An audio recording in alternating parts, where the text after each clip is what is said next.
Greetings, Calvary Watch Care members. This is Sister Means with you for another episode of Greenleaf, Season 2, Episode 9, The Bear. This is the first installment of the mid-season premiere, and it picks up where it left off in Robert's apartment. There is after the epic battle, a badly beaten Grace makes her way over to Robert, who's bleeding out on the floor from his injuries, and she demands to know where Sophia is, and he says he doesn't know, and he asks for help, and she denies him medical attention. And this goes back and forth until Robert finally says, "I'm sorry," and becomes non-responsive. That's when Grace calls for help. So she's interrogated on the scene by Detective Brett. Detective Ivy Sutton comes and lets her know that Sophia is safe. And Detective Brett lets her know right off the bat. I don't see this as self-defense. I see it as motive and opportunity. They take her to the hospital for processing. They gather the evidence, take the pictures of her body. So you have medical professionals as well as police detectives present for all of this. And it had to be very humiliating for her to have all these people, looking at you. They let her know that she's not under arrest, but she has to come in to make a formal statement. And she winds up getting positive responses from the family members. So, of course, her father comes and grabs her, braces her, hugs her in the hospital when she comes out from them finishing their medical investigation of her. And then her mother comes up and says, "Let me be clear. I know that my natural reserve comes off as judgmental, but I want you to know that I'm glad that you're alive. I don't blame you. I know it was self-defense, and I love you." And she hugs her, and Bishop hugs them both, and it's a very touching scene. You also have Charity, who will find out about the incident through Kevin, because she calls to check on baby Nathan, and Kevin lets her know. Now Kevin finds out through a text message that Lady May sent him, but told him specifically not to tell Charity because Charity was coming home the next day and she just didn't want to ruin her trip and worry and be flustered trying to get home and prove that she was capable of being helpful when there was really nothing she could do. So when Charity does get home, she is, showing concern towards Grace. So you have Jacob, who had very negative things to say about Grace the last time they interacted, but even he's showing that love towards his sister, saying, "I'm glad you did what you had to do," and so he was also positive. And then Darius is playing the role of a supportive boyfriend, but we'll go into that a little later. Aaron preps her for her official statement, which she does make to Detective Brett, but she gets hung up on a question. Question being exactly when did she contact authorities? Did she call the police right away? Which we know she didn't, because she was trying to find out where Sophia was. And she kind of, that unnerved her. And Aaron was present, so he shut it down. And the detective, still being skeptical about Grace and her intentions, made it known that he was. So at this point, it looks like she's going to be prosecuted. She goes back to the church. She speaks to her father. And she's like, look, you got to promise me that you're going to keep Sophia. And he's like, look, it's not going to come to all that. We'll move heaven and earth to keep you out of jail. And, you know, if that doesn't work, then God will make a way. And she's saying, I wish I had your faith. And he said, I wish you had my faith too. So she finally goes to the altar and prays. Originally, when Darius comes to visit her, he visits her at the church. And when they're talking there in the sanctuary, he's like, is there anything I can do? And she says, no, I just have to prove it was self-defense. He said, well, that shouldn't be a problem. He said, she says to him, from your lips to God's ears. And he says, well, haven't you prayed about it? You know, it might be time to toss one up. But I think that she's hesitant, or she feels guilt behind the fact that she didn't immediately call for assistance. And then when she learns from Sophia actually what happened, how she got this so incredibly wrong, there's a weight of guilt. Yes, he was a bad person. Yes, he has a lot of victims. And yes, you know, a lot of people were feeling terrorized and felt like the law had let them down because he was still free. But she got this incredibly wrong, and it cost him, the man, his life. So, you know, she still has to deal with that internally.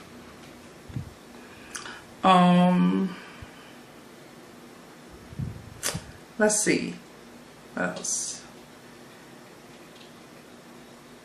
Oh, Aaron, this happens at the end of the episode, but Aaron basically tells her that, hey, they're not going to file charges. And she's relieved. She sits in her room for a moment, then she goes outside to get some fresh air. And then she hears Mac's voice say so clearly to her, you know how many times I prayed not to go to jail?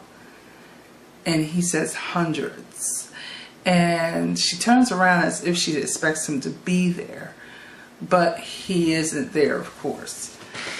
The next thing I'm going to do is move on to Kevin, because, you know, it's the next day and he's laying beside Aaron in the bed.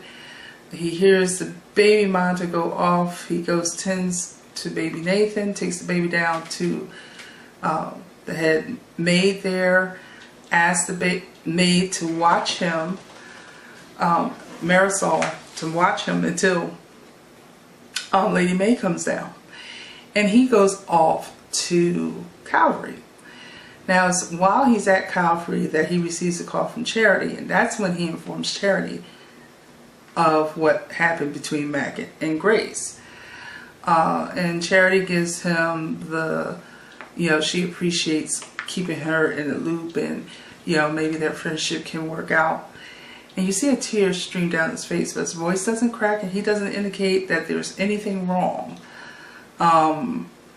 He just goes along with whatever she's saying. The next time we see Kevin, he is going into a Fortitude for Families meeting, and he's being very disruptive. Loud outbursts, talking about he messed up, the program doesn't work, it's a lie. And Sydney, the facilitator there, is a liar. And Sydney, of course, tries to calm him down, tells him, you know, if you do the work, it will work. And, you know, he tries to escort Kevin out to another room so they can talk privately.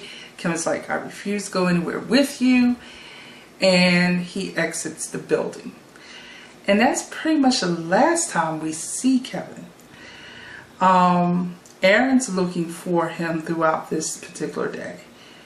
And because when he wakes up, he's not there. He inquires when the Greenleafs are having breakfast and talking to Grace. and no one's seen him, but Bishop lets Aaron know that he went to Calvary already.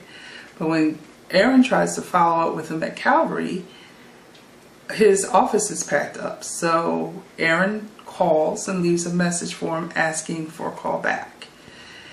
When Charity comes home, after she makes sure that Grace is fine, and they take a couple moments to discuss her success with the songwriting and the group that likes her song, wants more songs and what have you, she says, okay, I'm going and go see my baby because I miss my baby. She goes up into her quarters calling for Kevin, but Kevin's not there because Marisol's taking care of the baby.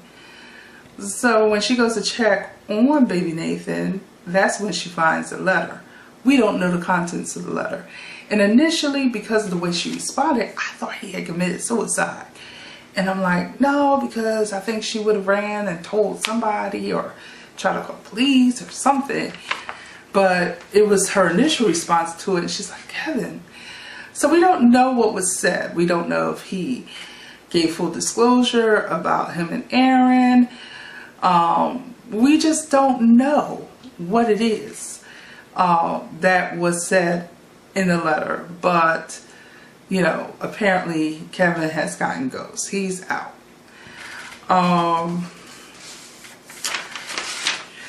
Let's see. Okay.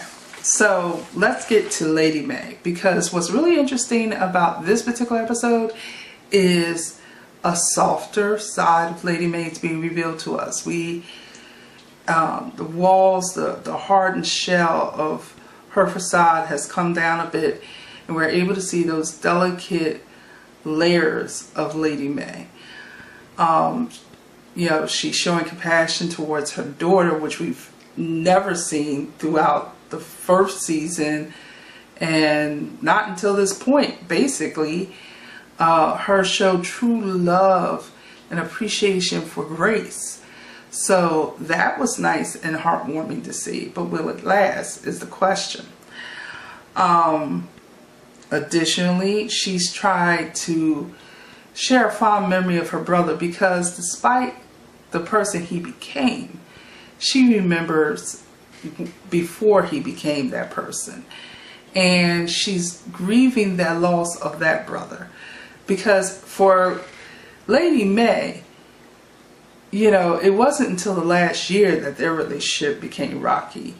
For Grace, and it's been over 20 years. And for the other family members, there was the suspicion and speculation, but because Faith backed off of her story, they kind of let it go. So, at this point, all the family members are done with the whole Robert concept except for Lady Mae. Like, nobody else is going through that same type of grieving. She is very close to her brother. So when she goes to share a fond memory in the waiting room of the hospital when they're waiting for Grace to come out, Bishop shuts her down. And it's like towards the end of this episode where he's like, look, we've been married long enough to know, for me to know when I messed up. So what did I do? And she explains to him that, I understand you can't appreciate why I feel the way that I do. But she shares this fond memory, and then she says the reason why Robert probably turned into the monster he became is watching what our father did to me. And so that was very revealing, and Bishop was shocked by it all, and of course he embraces his wife after that big reveal. She's also trying to play publicist to mitigate or manage the information that gets out about Grace and this whole Grace kills Robert thing. And she gave, during the breakfast scene, she gives Grace her marching orders. You're going to go into the church, head held high, no remorse, no regrets, no apologies. Don't give an inch. You're going to stay strong through this. So, you know, she had said, we're going to, you know, put you out as the hero. And when Grace originally walked in, she said, oh, you think of me as a hero? Not hearing that this was part of her plan to communicate to the public in the eyes of the public. And once Grace learns that, she's like, oh, you almost had me fooled. And she says, well, no. It's not like I wanted to go the other way, but we do need to address it from a church perspective. So she's still focusing on her responsibilities as First Lady.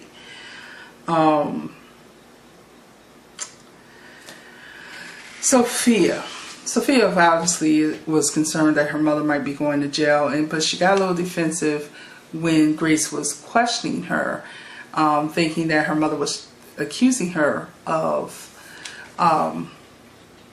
maybe blaming her for killing Robert. And, you know, Grace reassures us that that's not the case. Let's see. Oh, Jacob makes a proposal to his father for them to work together, for them to co-pastor. And Bishop's like, I need a co-pastor, like I need a hole in the head or a cane to walk with. And it doesn't go over well.